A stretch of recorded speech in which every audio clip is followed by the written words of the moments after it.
So as I look around the world, ManpowerGroup has a footprint in 80 countries and territories around the world.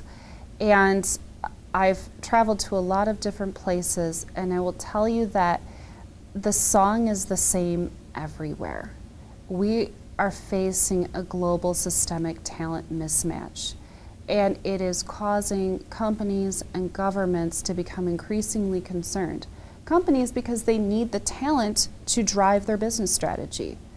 Governments because if they can't ensure that that right pipeline of talent will be available for the businesses in that market, they understand there will be a negative impact to their economic picture. GDP is at risk. Socioeconomic stability is at risk. And yet it's not a question, if you look at the numbers, it's not that we don't have enough people, although in many countries demographics are trending flat or older. But the bigger problem is that we don't have enough of the rightly skilled people, and we have a surplus of wrongly skilled people.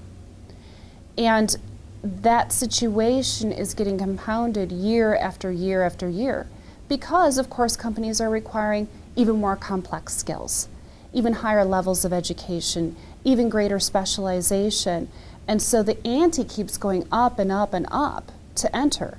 And I don't see a single country in the world that has this fixed. I see a lot of countries that are forward-looking, trying to figure out how they're going to bring the players together, the players in the employment, in government, in education, to be able to work together to solve a long-haul kind of problem. And you're seeing this show up in headlines around the world. You're seeing it show up in places like Davos. You're seeing it show up in conversations at the UN level too. People understand we're facing a significant crisis. And there are symptoms like youth unemployment, and there are symptoms of underemployment, and just overall unemployment numbers. And yet, when you look at studies published by folks like McKinsey, it says we need more talent to fill the jobs that we're projecting at fairly modest growth levels, quite frankly. So you see that we're facing a global phenomenon that's going to require folks to take this very seriously and start to bring leaders together from across the employment ecosystem to say, how do we close the gap? We've got gaps in just about every STEM-related field you can think of. IT, financial analysts, nursing and nursing-related professions, and in places that people don't traditionally think of.